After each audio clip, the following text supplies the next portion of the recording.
Selamat sejahtera saya ucapkan kepada Encik Zakir bin Jamaluddin, pensyarah untuk subjek EDUP 3053 Teknologi untuk Pengajaran dan Pembelajaran. Kumpulan kami terdiri daripada saya sendiri, Malini Anak Perempuan Subramaniam, dan rakan saya yang seorang lagi yang bernama Darshini Anak Perempuan Paciyapan. Soalan tugasan 3 yang kami dapat ialah bentang secara berkumpulan bagaimana laman web yang dibina dapat digunakan oleh pasukan anda dalam proses pengajaran dan pembelajaran berpandukan model reka bentuk pengajaran Azure. Model Azure merupakan reka bentuk pengajaran berasaskan bilik darjah. Perancangan pengajaran dan pembelajaran akan menjadi lebih baik dan berhasil sekiranya guru menjadikan model ini sebagai panduan pengajaran mereka, kerana ianya berfokuskan kepada perancangan pengajaran dalam situasi bilik darjah dan ditujukan kepada setiap murid.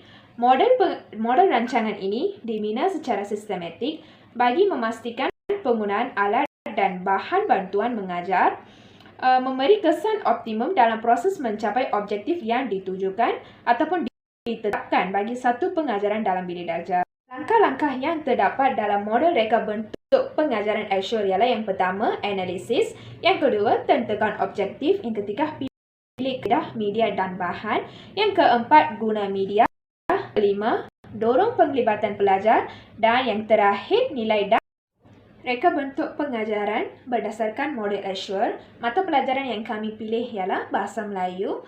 Tajuk yang kami pilih ialah perkataan dan subtajuknya ialah ayat aktif. Berikut adalah huraian rancangan pengajaran yang berpandukan kepada setiap langkah yang dinyatakan dalam model Azure yang menyerapkan penggunaan teknologi dalam kaedah pengajaran dan pembelajaran bagi mata pelajaran Bahasa Melayu tahun 4. Rancangan pengajaran ini adalah untuk rancangan pengajaran harian selama 1 jam untuk murid tahun 4 cemerlang yang memiliki seramai 30 orang murid. Analisis murid adalah penting sebelum sesuatu pengajaran berlaku. Perhatian dan perancangan teliti adalah perlu supaya pengajaran dapat dilaksanakan dengan jayanya. Kita mesti analisis para murid kita dengan mengambil kira pelbagai aspek. Antaranya ialah yang pertama, ciri-ciri umum murid. Tajuk pembelajaran Bahasa Melayu tahun 4 cemerlang ialah perkataan. Murid berumur 10 tahun ini mempunyai tahap kecerdasan yang sederhana dan mereka ini sudah terdedah kepada cara-cara membina ayat dengan betul dan kepada penggunaan ICT di dalam bilik darjah.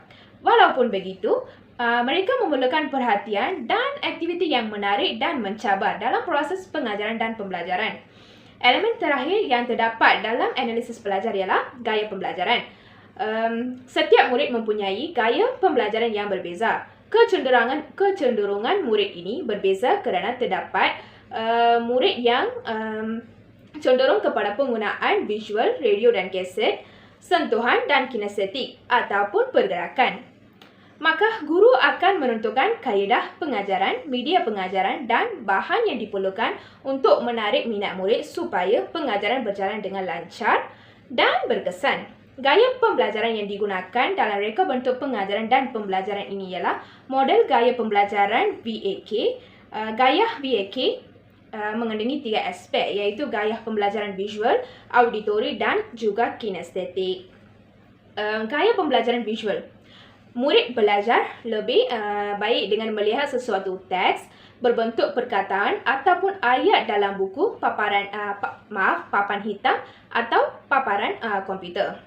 Misalnya, laman web yang dipaparkan mengandungi perkataan dan ayat tentang ayat aktif supaya murid dapat belajar dengan melihat. Seterusnya, murid auditori ini belajar dengan mendengar perkataan atau ayat yang disebut dan juga arahan dengan lisan.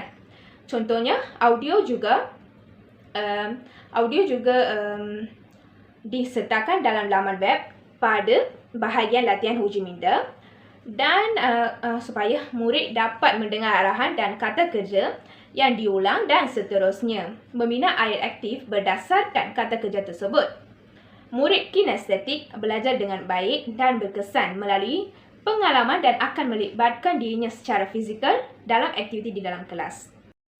Langkah kedua dalam pembinaan laman web berdasarkan modul Azure ialah tentukan objektif ataupun state objektif pengajaran. Objektif yang disediakan ini ialah berdasarkan tahap kebolehan murid dan objektif laman web yang dibuat adalah mengikut ataupun berdasarkan dua aspek yang penting, iaitu dari segi kognitif dan efektif.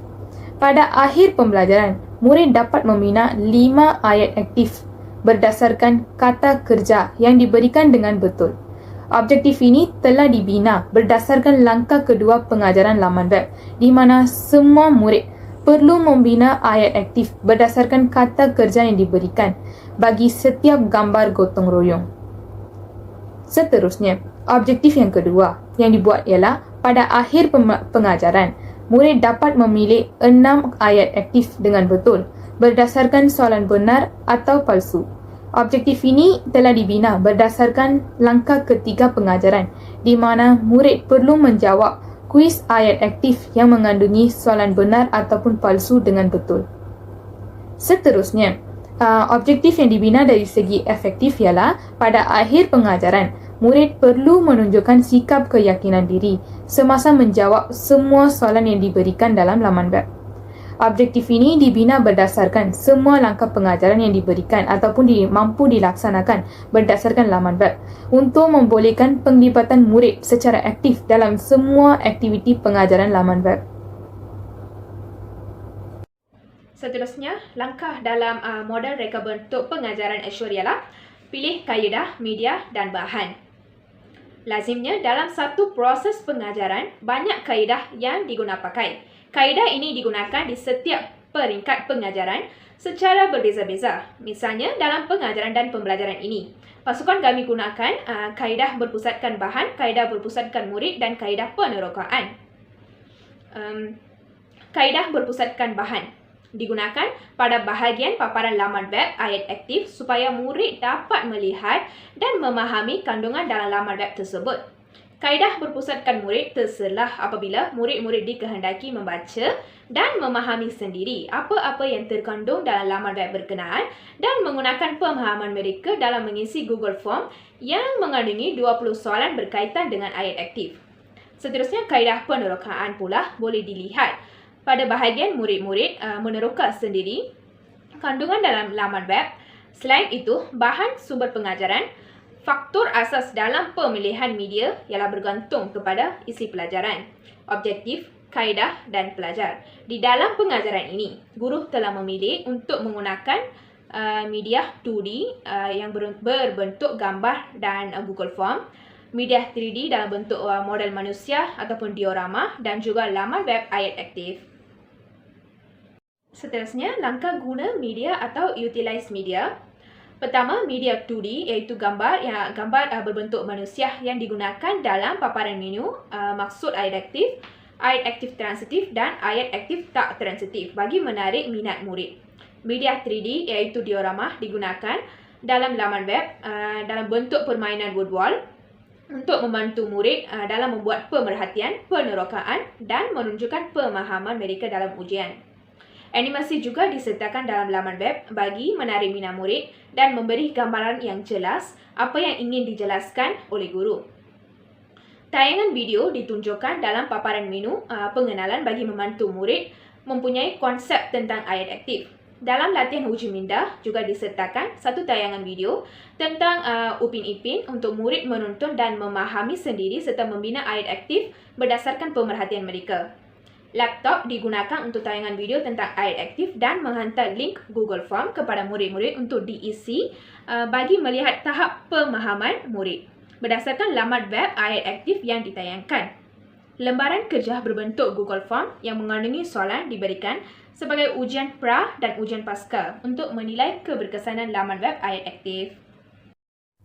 Langkah kelima dalam modul Azure yang kami gunakan untuk merancang laman web kami ialah dorong penglibatan pelajar ataupun require learner participation. Untuk langkah ini, murid perlu melibatkan diri mereka secara aktif dalam semua aktiviti pengajaran yang kami rancang dalam laman web kami. Untuk membolehkannya berlaku, kami telah menyertakan beberapa soalan latihan ataupun set induksi yang boleh menarik minat murid untuk melibatkan diri secara aktif. Dalam set induksi kami telah menggunakan pemusatan bahan untuk menarik minat murid. Dalam set induksi ini, murid akan ditayangkan dengan video berkaitan ayat aktif selama 1 minit 16 saat untuk mengaitkannya dengan topik pengajaran. Kami juga akan menanyakan beberapa soalan berkaitan video tersebut untuk memberikan murid gambaran tentang topik yang akan dipelajarinya pada hari ini. Seterusnya, langkah 1. Langkah 1 ini menggunakan pemusatan bahan dan murid. Dalam langkah ini, murid akan dipaparkan dengan nota ayat aktif transitif dan nota ayat aktif tak transitif untuk membaca dan memahami contoh-contoh yang diberikan. Contoh-contoh yang diberikan itu disertakan dengan gambar-gambar 2D dan 3D untuk menarik minat murid untuk terus mempelajari apa yang diajar. Setelah membaca nota yang diberikan, murid akan ditanyakan dengan beberapa soalan berdasarkan contoh ayat aktif yang diberikan. Seterusnya, langkah kedua. Dalam langkah ini, kami telah menggunakan pemusatan bahan dan murid. Dalam langkah ini, murid akan ditayangkan dengan video gotong royong dan akan diminta untuk membina ayat aktif berdasarkan kata kerja yang diberikan bagi setiap gambar bergotong royong. Kami juga telah menyertakan satu fail audio yang mengandungi jawapan-jawapan untuk jawapan-jawapan untuk soalan yang diberikan tadi untuk membolehkan murid membandingkan jawapan mereka dengan jawapan yang kami bagi. Untuk membolehkan murid menghasilkan satu jawapan yang lebih baik. Seterusnya, langkah ketiga. Langkah ketiga ini berdasarkan pemusatan bahan dan murid. Dalam langkah ini, murid akan dipaparkan dengan kuis ayat aktif dan akan diminta untuk menjawab soalan benar ataupun palsu yang diberikan dengan betul. Langkah ini dibina khusus untuk menarik minat murid kerana ia melibatkan kuis online. Seterusnya, langkah 4. Langkah 4 ini berdasarkan pemusatan murid dan bahan juga. Dalam langkah ini, murid akan ditayangkan dengan video Upin Ipin dan akan diminta membina ayat aktif berdasarkan apa yang diperhatikan dalam video tersebut. Langkah ini akan dilaksanakan secara berkumpulan dan akan meningkatkan nilai bekerjasama antara murid.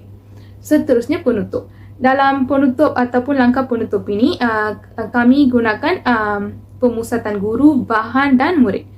Dalam rumusan, kami akan memaparkan peta aiting kepada murid untuk memberikan satu gambaran yang keseluruhan tentang ayat aktif yang dipelajari dalam keseluruhan laman web tadi.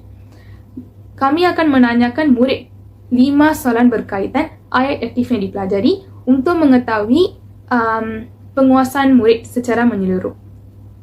Seterusnya, langkah ke-6 dalam modul Azure yang kami gunakan untuk merancang laman web kami ialah nilai dan semak, ataupun dikenali sebagai evaluate dan revise. Dalam langkah ini, kami akan menilai pencapaian murid sebelum menggunakan laman web kami. Penilaian ini akan dilaksanakan dengan memberikan latihan membina 5 ayat aktif di akhir pengajaran berdasarkan video Upin Ipin yang akan kami tayangkan untuk menguji kefahaman murid. Murid juga akan menjawab 5 soalan berkaitan ayat aktif secara lisan kepada guru ataupun kepada kami daripada keseluruhan pembelajaran ataupun media yang dipelajari dalam laman web. Kami akan bandingkan jawapan murid dengan objektif yang ditentukan untuk memastikan objektif yang kami rancang itu tercapai ataupun tidak. Seterusnya, kami telah menilai dan menyemak keberkesanan laman web kami dengan melaksanakan ujian pra dan pasca. Ujian pra ialah ujian yang diberikan sebelum memaparkan ataupun sebelum menggunakan laman web kami, dan ujian pasca ialah ujian yang dilaksanakan setelah menggunakan laman web kami. Kedua-dua ujian ini telah dilakukan menerusi Google Form dan kedua-dua ujian itu mengandungi 30 soalan berdasarkan laman web yang kami bina. 30 soalan itu akan menguji tahap penguasaan murid dan tahap kefahaman murid berdasarkan laman web kami. Jawapan-jawapan murid itu akan menilai keberkesanan laman web yang kami bina. Berikut merupakan rujukan yang kami gunakan untuk membuat slide ini. Itu sahaja daripada kumpulan kami. Sekian, terima kasih.